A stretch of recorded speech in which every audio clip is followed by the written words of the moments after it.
Patuloy na umiinit po no yung itong issue ng impeachment laban po kay VP Sara Duterte na kung saan ay talagang nagbabalitaktakan yung mga pabor o hindi dito po sa impeachment laban po kay Vice Presidente Duterte. Ngayon ho ay marami nagsabi, alam nyo nakakainis ho yung laging binabanggit na taong bayan, talagang nagagalit na raw po ang taong bayan. Alam nyo ho mga kababayan, maliwanag naman ang gusto ng taong bayan. Siguro yung mga binabanggit ho ng ilan nating mga senador, yung sabi ho ng taong bayan, noong nakarang eleksyon pa ho yan, 2022 elections. Pero yung pinakahuling eleksyon ho, 2025, muling nagsalita ang taong bayan, ano po yun? Ayaw po nila sa impeachment. Bakit ho? Bakit ho ayaw ho nila mga kababayan? Kasi, yung resulta po ng eleksyon, mas marami po ang bumoto ngayon sa ating mga kababayan sa mga kandidatong ayaw sa impeachment. Ibig sabihin, talagang sila po ay magiging kakampi ng mga Duterte. Di ho ba? Yun ho So, wag na ho natin pag-uusapan kung ano-ano mga survey na yan. Survey ng SWS, survey ng Pulse Asia, mga kababayan, tungkol ho rito sa impeachment.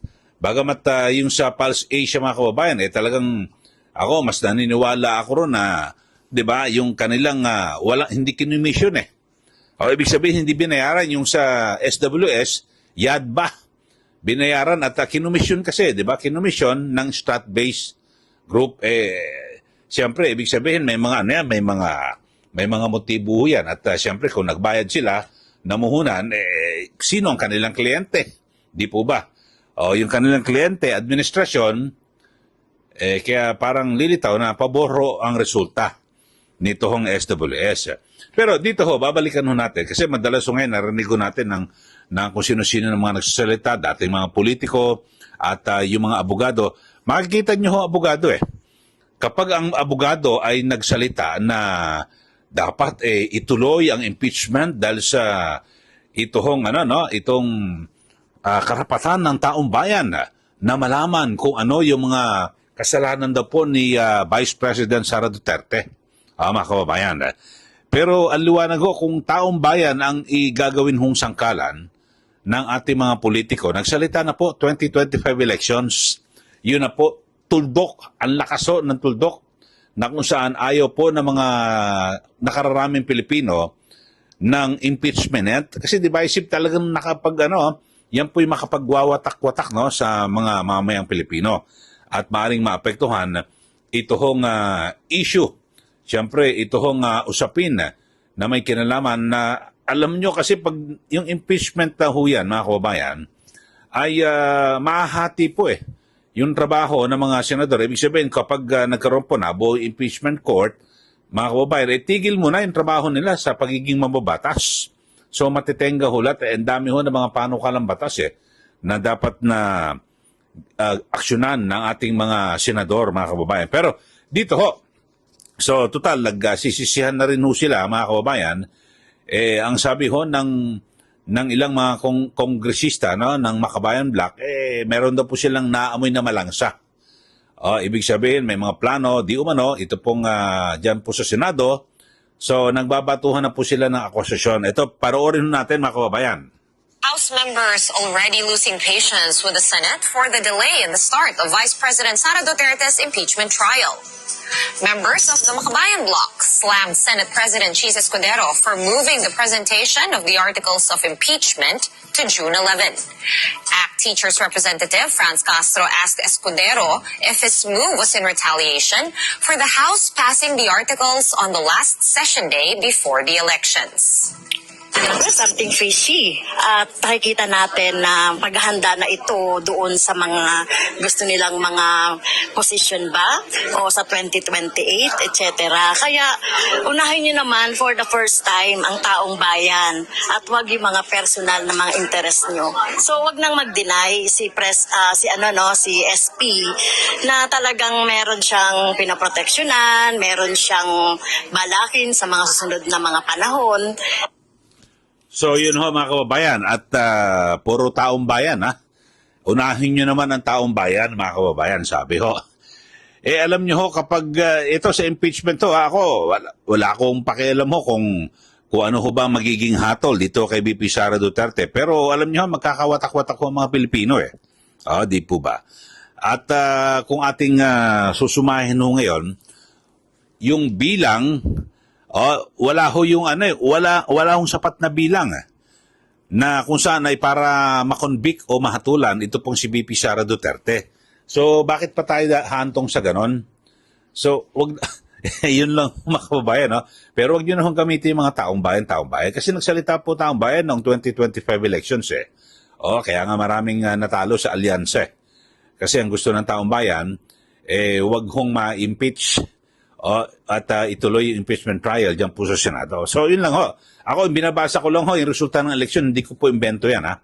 Sa ating mga listeners. Kayo ho ba? Madalas ho sinasabi, taong bayan, isinasangka lang. Pero, yung mga nagsasabi ho, lalo na ho ngayon, na ilang mga politiko, na pakinggan natin at baka magalit daw po ang taong bayan, titignan nyo ho yung kanilang may motibo eh. Kasi iba dyan, tatakbong presidente. Sa 2028 para mabawas. Kasi ang malakas na kalaban nila, itong si BP Sara Duterte, gusto na nilang itimbuang ngayon pa lang. Padapain at mawala na po sa eksena para mawalan sila ng malakas na kalaban. Parang ganun ho ang lumilitaw. So, yun ho. At sa impeachment ho mga kababayan, ang sinasabi, may katwiran na naman. Hindi. Di ba? Kahit na hindi ma-acquit, kahit na hindi naman ma-convict, basta't ituloy ang impeachment kasi ang gusto ho nila, mga kababayan, ay ituloy at ilabas ho yung sinasabing baho di umano ni BP Sara Duterte. Pero, ewan ko lang ho, kahit na ano pang gawin yan hindi naman magbabago na yung mga taga-suporta ng mga Duterte, di po ba? Sa nakarang eleksyon lang ho, yung pinakahuli, tandaan nyo, itong si Congressman Pulong Duterte. Di ba, lumabas pa, viral, yung kanyang may nakita CCTV footage sa kung saan meron siyang kausap na lalaki na 'di ba yung puluhan ng kutsilyo yung binaliktad tapos inuuntog-untog. Yun nanalo pa rin sa Davao bilang kongresista. So, yun po. At ito pong si BP Sara Duterte, mga kababayan, ay 'di ba?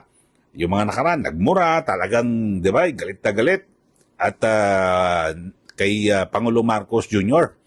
Tapos noong 2025 campaign, elections, midterm elections, marami po siyang ikinampanya ng mga politiko nanalo.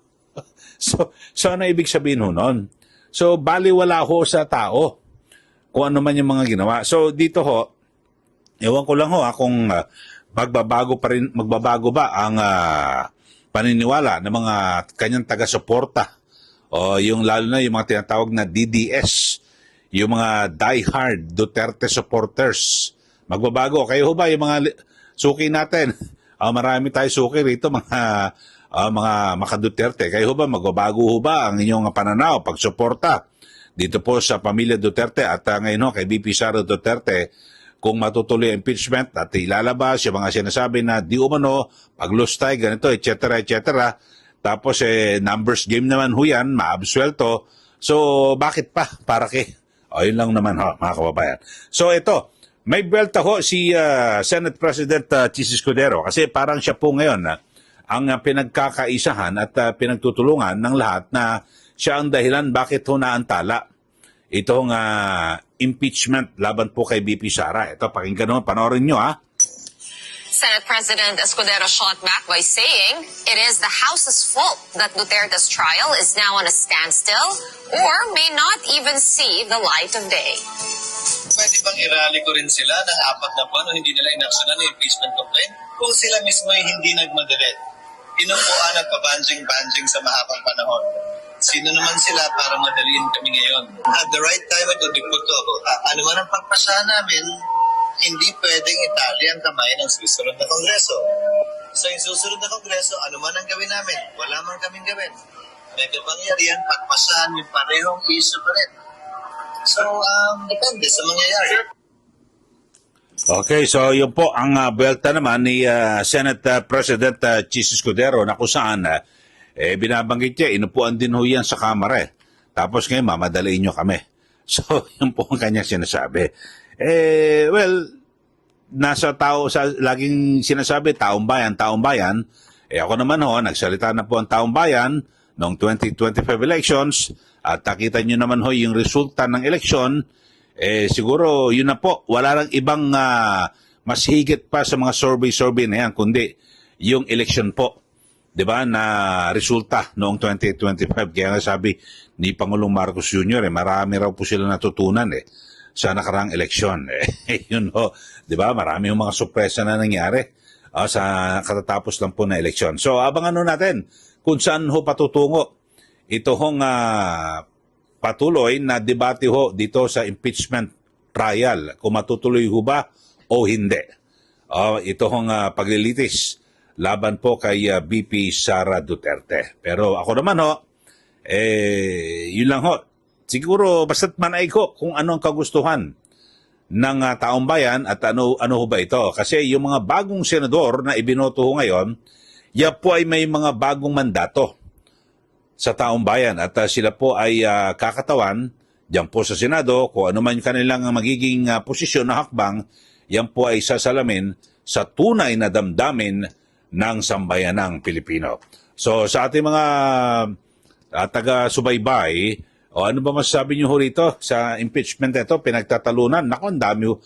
Dumadami na naman ho yung mga magagaling na mga abogado di umano. Kanya-kanyang mga argumento at interpretasyon dito po sa isyong ito. Alam niyo ho, talagang lahat, bawat abogado may kanya-kanyang interpretasyon. Pero tingnan mo na mabuti. O ito, interpretasyon nito, hindi, continuing body. Dapat ituloy yan sa 20th Congress. Tapos sisilipin mo, anti-Duterte pala ito. So makikita mo agad sana kung yung motibo talaga totoo, mga kababayan, na talagang, hindi, ito, yung wala ho nga inaanibang grupo o walang kinakampihan, okay ho Pero kapag sinilip mo mabuti, ano pala ito? Kalaban pala ito ng mga Duterte. Natural. Kung kalaban ng mga Duterte yan, siyempre gusto niya ipursige yung impeachment. Bakit to? Kung hindi man matuloyan o kung hindi man mahatulan o yan po'y maabsuelto, basta't mailabas lang yung baho. Bakit? Para mabawasan ng boto sa 2028 kapag sumabak sa 2028 presidential elections. Lang po, politika lang po lahat yan mga kababayan. Kayo na ho bahala magpasya. Basta't ako naman, kung ano narinig ko, at mga debate, kung ano man yung kanilang mga interpretasyon, kasi hindi po ako abogado, ang ginagawa lang ho natin mga kababayan ay inilalahad sa ating mga viewers. So, bahala na po kayo, mga kababayan. Okay, sa mga bago lang po sa ating channel, subscribe na po kayo. At para lagi kayo updated dito po sa ating mga pagtalakay sa mga issue. At syempre, huwag niyo rin pong kalimutan na i-share at i-like yung ating YouTube channel. Maraming salamat po. Muli, ito po si Kaeli. Magandang araw po sa ating lahat.